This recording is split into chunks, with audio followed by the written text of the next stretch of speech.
कि किसी अमुक गीत को या भजन को सुन के हृदय पानी पानी हो जाता है, आंख से आंसू बहने लगते हैं। वो मानस शरीर पर उन शब्दों का प्रहार है जिससे जो गांठ विचारों की बनी हुई हैं, जो नासमझियां बनी हुई हैं, वो पिघलती हैं। उस वजह से शक्ति का रूपांतरण और चेतना का उठाव होता है। असल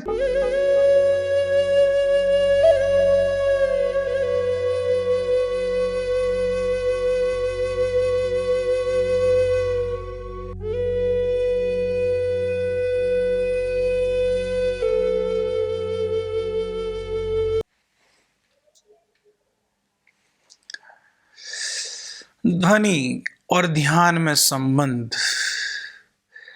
क्योंकि हम विस्तार से विस्तृत रूप में अलग अलग पहलुओं का ध्यान पे प्रभाव और ध्यान से संबंध इस पर चर्चा कर रहे हैं और एक एक परत को उघाड़ने का प्रयास कर रहे हैं।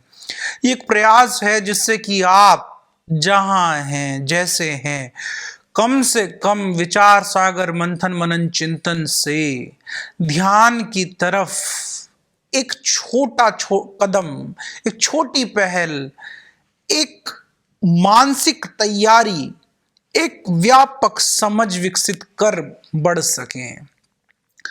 तो ध्वनि के बारे में जैसे पहले थोड़ी चर्चा की कि ध्वनि का किसी चक्र साधना में जिस प्रकार का हमने अर्थ किया हुआ है वो नासमझी से परिपूर्ण है कि हम ध्वनियों पे लम, रम, वम, यम इस प्रकार की ध्वनियों पर ध्यान केंद्रित करके चक्र साधना या चक्र केंद्रित ध्यान नहीं करते। तो फिर एक प्रश्न है कि मंत्रों का या विभिन्न प्रकार की ध्वनियों का ध्यान में कोई अर्थ है? यदि नहीं तो क्यों नहीं, और है तो किस प्रकार? ध्यान में ध्वनियों का दो तल पर अर्थ है, दो तल पर प्रभाव है। एक ध्वनि वो जो अर्थ सहित हम जानते हैं, जिन मंत्रों को हम समझ लेते हैं उनका है ध्वनि अर्थ सहित। वो हमारे मन पर चोट करते हैं। मन की एक तरंग है, मन एक निश्चित शरीर, मनस शरीर से चलता है। जब हम शरीर के प्रकार जानेंगे या कोश के प्रकार जानेंगे तो मानस कोश, जिसे हम सूक्ष्म शरीर बोलते हैं, वहां पर मन केंद्रित है। मन की एक सर्टेन तरंग है और वहीं पर विचार गढ़े हुए हैं। तो अर्थ सहित ध्वनियां उन विचारों पर चोट करती हैं। तो विचारों पर भाव पैदा करने का कार्य जब कोई ध्वनि करे तो उन विचारों में आंदोलन और उन विचारों का रूपांतरण होता है। तो आपने बहुत सी बार देखा होगा कि किसी अमुक गीत को या भजन को सुन के हृदय पानी पानी हो जाता है, आंख से आंसू बहने लगते हैं। वो मानस शरीर पर उन शब्दों का प्रहार है जिससे जो गांठ विचारों की बनी हुई हैं, जो नासमझियां बनी हुई हैं, वो पिघलती हैं।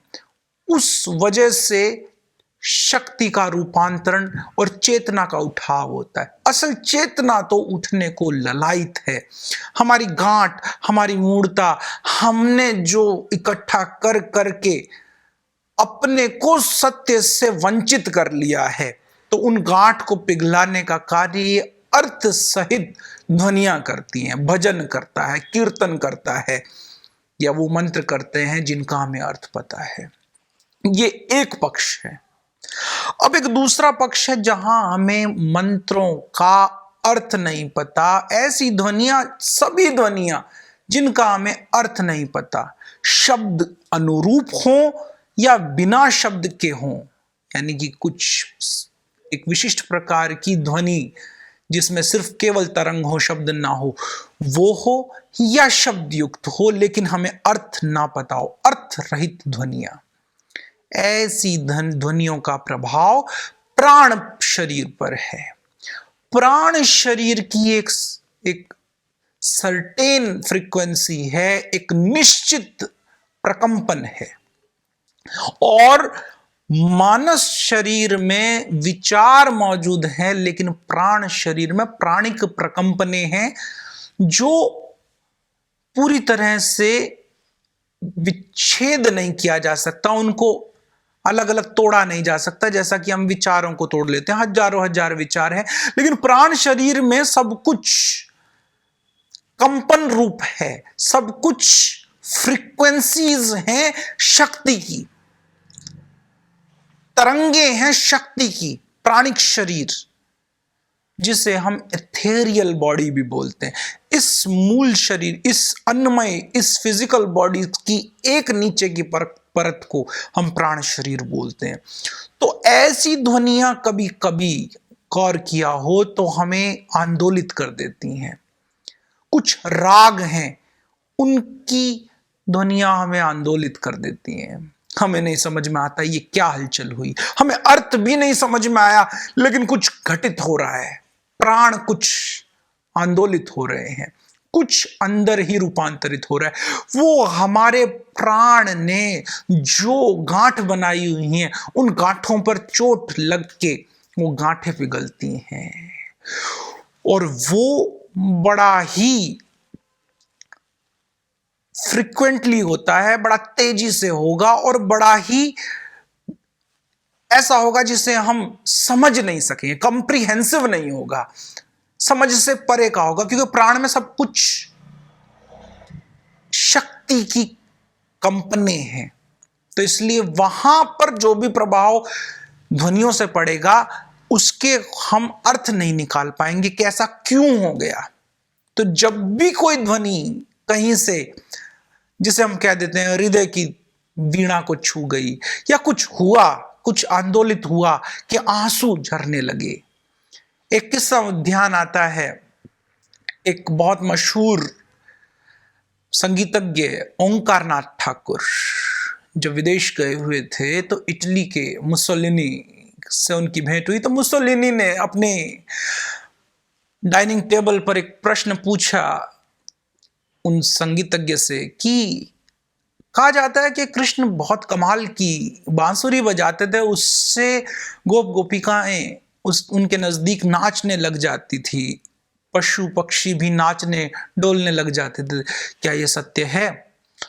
तो फिर ओंकारनाथ ठाकुर ने कहा कि नहीं, मुझे तो इतना पता है कि हमारी श्रद्धा विश्वास से ये सत्य होगा, इससे हम ठीक ठीक वेरीफाई करें तो नहीं पता, लेकिन संगीत में बड़ी शक्ति है। तो उनके पास वहां पर कोई इस प्रकार का इंस्ट्रूमेंट नहीं था, तो केवल जो खाने के टेबल पर रखे हुए जो चम्मच और कप प्लेट, इन सब से उसने कहा कि मैं एक छोटा सा उदाहरण आपके समक्ष पेश करूंगा, आप सुने।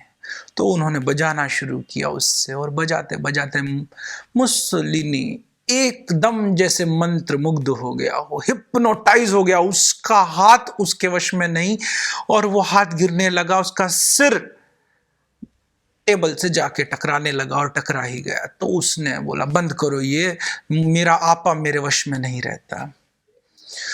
इस प्रकार की अनेक अनेक घटनाएं आपने बहुत बहुत जगह बहुत बहुत बार सुनी होंगी, जहां पर संगीत में एकदम रम के एक अलग ही दशा, एक अलग ही आवृत्ति, एक अलग ही मनोस्थिति हो जाती है। वो प्राण आंदोलन है। तो इस प्राण आंदोलन से भी रूपांतरण जो घटित हो, मन के तल पर शब्द के अर्थ अनुरूप जो भी प्राण आंदोलन घटित हो, वो सब भी माध्यम बन सकते हैं आध्यात्मिक मार्ग के या ध्यान के मार्ग के। और विशेषतया कीर्तन, भजन और भक्ति मार्ग में संगीत का खूब खूब इस्तेमाल हुआ है। सूफियों ने उसका इस्तेमाल किया भक्तों ने खूब इस्तेमाल किया, चाहे मीरा हो, चाहे कबीर हो, चाहे नानक हो, चाहे फकीर हो, सबने संगीत के माध्यम से हृदय कंपित किया। तो ये प्रयोग होगा जिससे हमारे सूक्ष्म शरीरों पर प्रभाव होंगे। एक आभा मंडल, एक वायुमंडल ध्वनि का पैदा होगा जहां से रूपांतरण होगा। लेकिन कुंडलिनी शक्ति पर इसका प्रत्यक्ष प्रभाव नहीं है, परोक्ष होगा। लेकिन परोक्ष प्रभाव सिर्फ वातावरण निर्मित करने भर तक रखा जा सकता है, उस पर केंद्रित, उस पर फोकस करना वहां चूक होगी। और वो वातावरण बिल्कुल भिन्न तरीके से निर्मित किया जाता है, उसकी विभिन्न प्रक्रियाएं हैं और वो बहुत जटिल और बहुत सूक्ष्म हैं, जिनकी उस पर पकड़, उनके देखरेख में ही वो इस प्रकार का वातावरण निर्मित करने में सहायक हो सकते हैं। इसलिए स्वयं से कोई मंत्र उच्चारण करके चक्रों की साधना में सहायता नहीं मिलेगी। लेकिन भजन कीर्तन में कोई तकनीक विशेष की आवश्यकता नहीं, हृदय खुला है, समर्पण भाव है, तो कार्य स्वतः होगा। जो खेल करना है ध्वनि को वो कर जाएगी।